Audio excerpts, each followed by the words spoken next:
Hello class 6। ये हम आगे अब नेक्स्ट चैप्टर का नेक्स्ट पार्ट करेंगे। लास्ट में हमने पढ़ा था फेसेस ऑफ मून। अब हम planets in the solar system के बारे में पढ़ेंगे। Mercury is the closest planet to the sun and it is the smallest planet in our solar system. ये बहुत सबसे छोटा प्लैनेट है हमारे सोलर सिस्टम का। इसका जो नेम है after the messenger of Roman God के ऊपर रखा गया है। रोमन गॉड का जो मैसेंजर था उसके नाम के ऊपर रखा गया है मरकरी। और इसके कोई मून्स नहीं हैं और कोई रिंग्स जो हैं इसके आसपास जो है वो नहीं है। मरकरी का 1 ईयर 88 डेज़ का होता है और ये सेकंड हॉटेस्ट प्लैनेट है हमारे सोलर सिस्टम में। वीनस जो है सेकंड प्लैनेट है फ्रॉम द सन के बाद से सेकंड प्लैनेट आता है। इसका जो एटमॉस्फेयर है बड़ा ही टॉक्सिक है। टॉक्सिक मतलब पॉइजनस है, जो जिसमें लाइफ एग्जिस्ट जो है वो नहीं करती, फुल ऑफ गैसेज है। It is the hottest planet in the solar system. ये सबसे ज़्यादा हॉटेस्ट प्लैनेट है हमारे सोलर सिस्टम का। इसका जो साइज और स्ट्रक्चर है बिल्कुल अर्थ के जैसा ही है, इसलिए हम इसको अर्थ ट्विन भी कहते हैं, कि मतलब अर्थ का जुड़वा भी बोलते हैं। ये जो प्लैनेट है ये इवनिंग के बाद एंड मॉर्निंग से पहले, सनराइज़ से पहले और सनसेट के बाद जो है विजिबल होता है अर्थ से, हम इसको देख सकते हैं। तो इसको हम evening star and morning star भी कहते हैं। इसके कोई मून नहीं होते। मार्स जो है चौथा प्लैनेट है हमारे सोलर सिस्टम में। इसका नेम जो है रोमन गॉड ऑफ वॉर के नाम के ऊपर रखा गया। जो वॉर का रोमन गॉड था उसके ऊपर रखा गया। इसको हम रेड प्लैनेट भी कहते हैं। क्योंकि इसकी रेडिश अपीयरेंस के कारण, ये जो रेड कलर का हमें दिखता है इसके लिए हम इसको रेड प्लैनेट भी कहते हैं। और इसके 2 मून्स हैं। नेक्स्ट है जुपिटर। जुपिटर जो है 5th प्लैनेट है हमारे सन से दूरी पर देखा जाए तो, और ये लार्जेस्ट सबसे बड़ा प्लैनेट है हमारे सोलर सिस्टम का। इसका नाम जो है ruler of the Roman gods के ऊपर रखा गया, जो कि रूलर था, शासक था उनका। और इसका जो शॉर्टेस्ट डे है, सबसे छोटा डे है, वो कितने आवर्स का होता है? 9 hours 55 minutes। और जुपिटर के 39 मून्स हैं एंड इसे मिनी सोलर सिस्टम भी कहा जाता है। सैटर्न जो है 6th प्लैनेट है एंड इसको हम नेक्ड आई से भी जो है देख सकते हैं। It is best for non it's fabulous ring system. अब सैटर्न को हम उसके रिंग सिस्टम से ज़्यादा पहचानते हैं और ये बहुत ही अच्छा सुंदर दिखता है। इसके 32 मून्स हैं। इसको जुपिटर के फादर के नेम, जो कि रोमन गॉड ऑफ एग्रीकल्चर थे, एग्रीकल्चर के गॉड थे, उनके नाम से रखा गया। Next is Uranus. यूरेनस जो है 7th प्लैनेट है हमारे सोलर सिस्टम में। इसका जो नेम है वो ग्रीक गॉड ऑफ स्काई का जो देवता थे उनके नाम पे रखा गया। It is discovered by sir William Herschel के द्वारा डिस्कवर किया गया इन 1781 सन में इसको डिस्कवर किया गया। It was the first planet to be discovered with the help of telescope. ये एक ऐसा पहला प्लैनेट था जिसको टेलीस्कोप की मदद से जो है डिस्कवर जो है वो किया गया, ढूंढा गया। इसके 21 मून्स हैं and has rings around its equator. इसके इक्वेटर के पास जो है रिंग्स हैं। ठीक है जी। Neptune. It is the 8th and the farthest planet from the सन।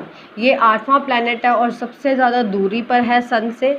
ठीक है। इसका जो नेम है रोमन गॉड ऑफ सी, जो सी का गॉड होता है उसके नाम पर जो है रखा गया। इसके 8 मून्स हैं। नेक्स्ट हम पढ़ेंगे asteroids. Asteroids apart from the sun, satellites and planets, the other important small bodies in the solar system which revolves around the sun are the asteroids। जो कि planets को छोड़ के जो बाकी स्मॉल जो है चीज़ें हैं उनको हम एस्टेरॉइड्स कहते हैं।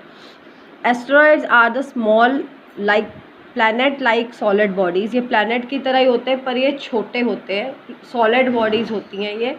दे आर ऑल्सो कॉल्ड प्लैनेटॉइड्स और माइनर प्लैनेट, मतलब छोटे प्लैनेट्स भी इनको कहा जाता है। Each asteroid follow its own orbit around the sun. हर एक एस्टेरॉयड जो है वो अपनी एक ऑर्बिट को फॉलो करता है सन के अराउंड जो है वो घूमने के लिए। Main asteroid belt having billions of asteroid.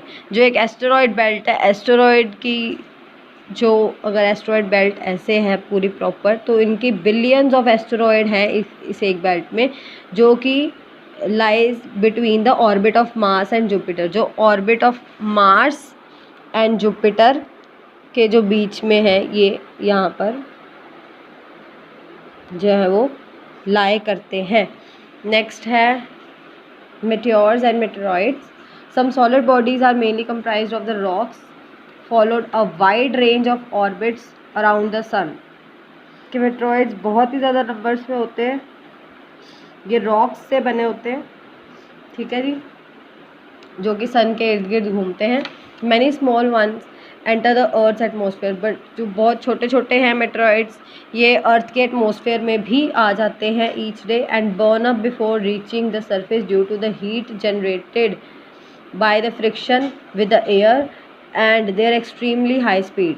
उनकी बहुत ज़्यादा स्पीड की वजह से ये जो है अर्थ के एटमॉस्फेयर में भी जो है वो आ जाते हैं, जो मेटेओर्स होते हैं, मेटेओर्स शावर, ये देखो आपको दिख रहा है, ये बर्न हो जाते हैं अर्थ की सरफेस पे आने से पहले ही। क्यों? क्योंकि जो उनके टाइम, एक तो स्पीड उनकी इतनी ज़्यादा होती है और जो उनकी हीट जनरेट होती है, उससे जो हीट पैदा होती है उसकी वजह से वो वहाँ पर ही बर्न हो जाते हैं आउटर स्पेस में ही। This is called मेटेओर्स।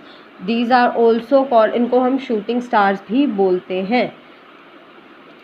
समटाइम्स इनको हम रात के टाइम जो है वो देख सकते हैं as sudden strikes of the light travelling across the sky, के एकदम से जो सडनली कोई लाइट हमारे स्काई से होके जाती है before they burn up, burn होने से पहले, जलने से पहले। Those meteors which are large enough to survive the burning as they pass through the earth's atmosphere reach the surface and are called meteoroids.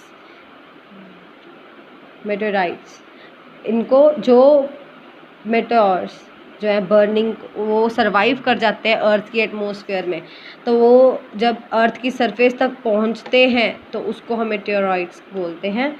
Next है comet. Comet is an icy celestial body that orbits around the sun. Comet जो हैं सन के are पार जो है वो घूमते हैं।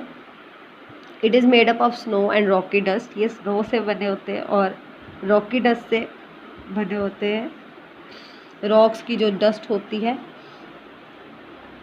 जब कॉमेट और सन के पास क्लोज जो है पहुंच जाता है, वो ग्लो करना स्टार्ट करता है and develops a long tail. Meteoroids जो है, कॉमेट जो है, एक जब वो सन के पास पहुंचता है तब वो ग्लो करना, जलना और लाइट देना स्टार्ट कर देता है और इसकी बिल्कुल लॉन्ग एक टेल सी बन जाती है। It is believe that about 200 crore comets orbit the sun, के मतलब सन की ऑर्बिट के पास 200 करोड़ कॉमेट्स जो हैं। Halley comets is perhaps the most famous comet in the world. Halley's comet जो है फेमस कॉमेट है हमारे पूरे वर्ल्ड में। It becomes visible to the naked eye every 67 years ago. हर 67 ईयर्स के बाद इसको हम नेक्ड आई से देख सकते हैं, ये विजिबल होता है अर्थ से। व्हेन इट नियर द सन, जब ये सन के पास होता है। It was seen in 1986 and will appear again in 2062। ये दोबारा 2062 में अपेयर होगा और 1986 में ये लास्ट जो है वो हमें दिखा था।